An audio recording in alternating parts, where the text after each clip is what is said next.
Olá, Mika do ebikeschool.com. Hoje trago minhas 5 previsões para a indústria de bicicletas elétricas em 2026.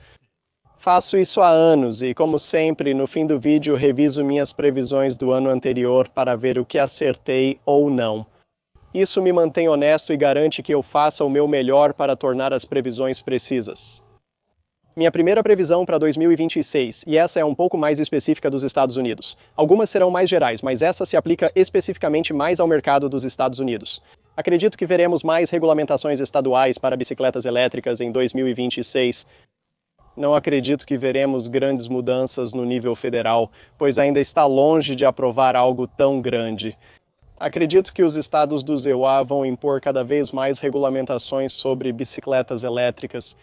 Parte disso vai vir na forma de certificações, com certeza, a certificação UL vai se tornar cada vez mais importante e talvez seja regulamentada por alguns estados como uma necessidade.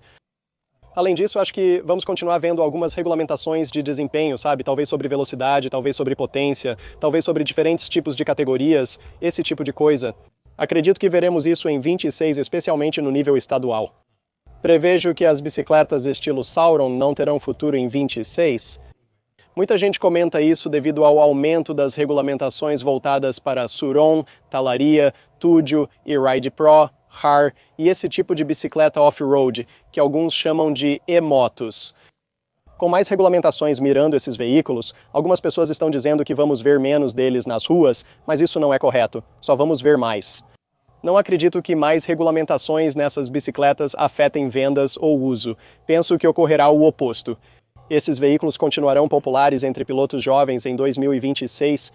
Se alguma coisa, só vamos ver mais empresas entrando nesse mercado, especialmente empresas chinesas com suas próprias cópias e imitações nesse tipo de categoria de bicicleta. E por isso eles vão continuar ficando ainda mais populares. Sim, talvez daqui a 2, 3, 4 anos a gente possa ver uma redução nas vendas dessas bicicletas se as regulamentações ficarem ainda mais rígidas. No próximo ano, não. Elas ficarão ainda mais populares. Minha próxima previsão é que a gente vai ver, na verdade, mais disponibilidade e talvez até promoção de bicicletas elétricas de potência mais baixa e modesta, especialmente no mercado dos Estados Unidos. Agora, isso pode parecer contraintuitivo e, claro, 150 watts ainda vai ser o rei nos Estados Unidos. Isso não vai mudar, mas eu realmente acho que várias empresas vão dar mais ênfase em alguns dos seus modelos de potência mais baixa, potência mais modesta. Falo de bicicletas elétricas de 150 e 500 watts. E potencialmente começando a lançar mais modelos nessa faixa, enquanto talvez tentem se antecipar a algumas regulamentações que estão por vir e que miram nesses modelos de potência mais alta. Não creio que os Estados Unidos adotarão totalmente o modelo europeu. Acredito que veremos um movimento para incluir mais bicicletas de estilo confortável e desempenho modesto. Não prevejo grandes lançamentos de baterias de estado sólido para e-bikes ou revoluções na tecnologia de baterias em 2026.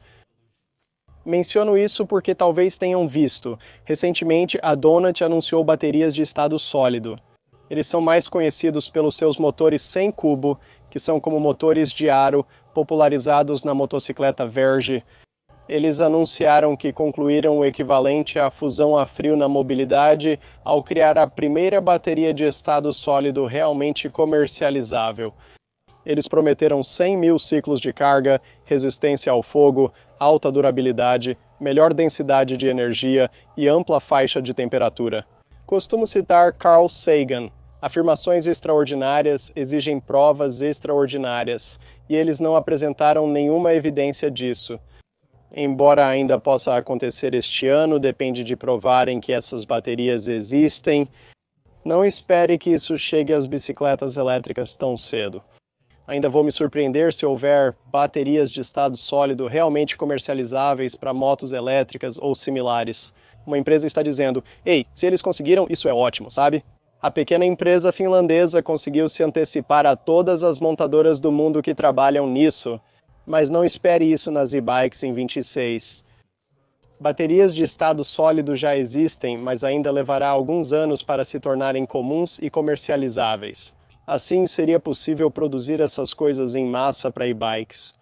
Por fim, acredito que o acesso dos jovens às e-bikes será um dos principais temas nesse debate mais amplo sobre e-bikes. Nos Estados Unidos e em vários países, há muitos debates sobre e-bikes. Falei bastante de regulamentação no vídeo, pois é um tema importante. Apesar da importância da regulamentação, acredito que a grande questão do próximo ano será o acesso dos jovens, não só a regulação das e-bikes. Ou seja, você sabe, crianças em e-bikes, ou mais precisamente, provavelmente, adolescentes em e-bikes, sabe, a partir de que idade isso é apropriado? Haverá mais leis definindo idade mínima para jovens usarem e-bikes? Vão existir requisitos específicos, como licenças para e-bikes, para adolescentes que ainda não têm idade suficiente para tirar a carteira de motorista? Usam as ruas como carros, muitas vezes sem conhecer as regras de trânsito. Sei que isso é um grande problema. Muitos lugares têm esse tipo de fenômeno de adolescentes circulando de e-bike.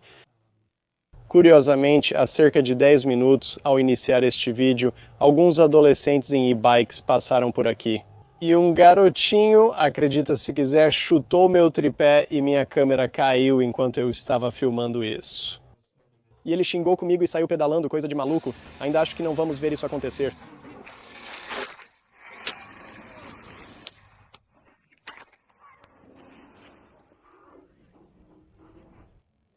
Tem um problema com crianças em bicicletas elétricas em todo lugar. Não é um problema das bicicletas elétricas, é que as crianças são um pouco... hoje em dia.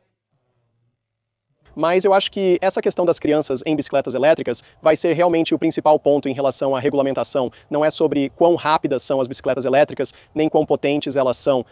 É meio que essa ideia de gangues de jovens causando problemas com suas bicicletas elétricas. E é aí que a repressão vai se concentrar, ou pelo menos é onde eu espero que ela se concentre, porque no fim das contas eu não acho que adolescentes em bicicletas elétricas sejam um problema. Reforçar que adolescentes são o futuro da cultura das duas rodas. Destacar a importância de saber onde, quando e como agir apropriadamente, para garantir que o que eu acredito ser uma tecnologia incrível esteja sendo usada de forma adequada. Certo? Então essas são minhas 5 principais previsões para 26. Vamos revisar e olhar minhas previsões do ano passado e ver o quão preciso eu fui agora. Prevejo que 2025 será o ano das regulamentações das bicicletas elétricas. As coisas estão ficando mais rígidas e vão ficar muito mais rígidas. Este ano, 25 realmente foi o ano em que as regulamentações das bicicletas elétricas começaram a ficar mais rígidas. Antes quase não víamos nada, mas de repente várias cidades e estados começaram a restringir as bicicletas elétricas. Níveis de potência, velocidade, tipos de acelerador, esclarecendo as classificações, e alguns estados até removeram o sistema de 3 classes. As coisas realmente aceleraram em 25, sem dúvida. Prevejo que a fabricação de bicicletas elétricas vai migrar ainda mais da China. Haverá pressão de várias direções, mas a maior é a incerteza sobre as tarifas futuras. Sim, acho que acertei. A China ainda domina a fabricação de bicicletas elétricas, mas houve um grande êxodo no ano passado. Acredito que o Vietnã foi o principal beneficiado, pois várias fábricas de bicicletas elétricas se mudaram e abriram novas unidades lá, para acessar mão de obra barata, rotas de envio e evitar tarifas altas na manufatura chinesa. Minha terceira previsão para 2025 é que ainda teremos ótimos preços. 2024 foi o ano das vendas de e-bikes, já que muitas empresas ainda tinham excesso de estoque de 2023, e eu acho que muita dessa pressão vai continuar empurrando para 2025. Vamos continuar vendo essas vendas realmente impressionantes, vamos continuar vendo as empresas tentando se livrar do resto dos seus estoques em excesso, tentando limpar as prateleiras. Então, nessa aqui, eu acertei parcialmente. O ano começou muito bem, estávamos vendo muitas vendas ótimas saindo da temporada de festas de 2024 para o início de 2025. Mas aí aquelas novas tarifas entraram em vigor quando os preços começaram a subir. Quer dizer, tarifas, você sabe, e chegou a ter tarifas de 100%, 150% em um certo momento sobre a China. Isso afetou o preço das e-bikes. Algumas lançadas custaram mais do que esperávamos, mas o impacto não foi tão grande quanto temíamos, porque as empresas tinham que se planejar não só para as tarifas que sabiam que iam receber, mas às vezes também para se proteger contra possíveis novas tarifas que eram totalmente imprevisíveis. Começamos o ano com ótimos preços e terminamos com valores razoáveis. Depois que as tarifas voltaram a níveis razoáveis, o meio do ano foi difícil, com muita incerteza sobre elas. Minha quarta previsão, não estou tão empolgado, mas confiante para fazê-la, é que vamos ver um aumento no número de bicicletas elétricas disponíveis com opções de rastreamento, especialmente nas mais baratas. Saiba que isso não vai mais se limitar às bicicletas elétricas de 4 ou 5 mil dólares. Também acertei, sabe? O Apple Find My ficou muito popular. Já existia em bicicletas como a Velotric, mas agora aparecem mais modelos. A Ride One Up Vorsa foi lançada com isso, a Tenways tem um modelo com isso, a Utopia Giant lançou em suas bicicletas também. Esqueci algumas agora, mas várias empresas já lançaram bicicletas com Apple Find My e outras escolheram usar GPS. É menos popular, exige mais tecnologia e possivelmente assinaturas para o rastreamento por GPS. Porém, o Apple Find My está ficando mais popular. Espero que continue assim, pois adoro quando as bicicletas ficam fáceis de rastrear como sistema anti-roubo. E minha última previsão, e essa é meio triste. Acho que vamos continuar vendo falências significativas de empresas de e-bikes, mais empresas fechando, e infelizmente talvez vejamos alguns nomes grandes fechando este ano também. Se não fechar, terão mais grandes demissões, como disse. Porque há muitas empresas que estão vivendo de tempo emprestado, sabe? Elas têm enormes dívidas. Algumas dessas empresas, eu não sei como, elas ainda estão operando com tanta dívida nos registros. Os investidores só continuam bancando isso por um tempo antes de decidirem cortar prejuízos. E sim, para a minha última previsão, essa foi praticamente, sabe, acertei em cheio também. E na verdade, se você ler nas entrelinhas, pode ter sido bem óbvio que eu estava falando sobre as bicicletas Red Power, com a empresa maior que eu esperava que fosse falir. E de fato, eles entraram com pedido de falência cerca de 1 ou 2 semanas antes do final de 2025. Então, eu quase acertei essa e não queria citar o nome deles. No começo do ano passado, eu estava bastante confiante de que aquele seria o ano em que eles finalmente teriam que pedir falência. Não queria ser o motivo disso ou influenciar, já que tem um canal de bikes grande. Não queria dizer, acho que a Red vai falir e causar afastamento, fazendo as pessoas evitarem comprar da Red só porque falei algo, levando à falência. 6 ou 8 meses antes, mais ou menos. Não queria afetar nada do que acontecesse. Eles duraram mais do que eu esperava. Eles pediram falência recentemente e buscam comprador para tentar salvar a marca. Além da Red U, havia outras empresas. Mas essa era a principal que eu acompanhava. Acho que terá impacto duradouro na indústria. Essas são minhas previsões e uma retrospectiva das previsões do ano passado que considero muito boas. Acho que acertei cerca de 80% ou mais, então estou satisfeito.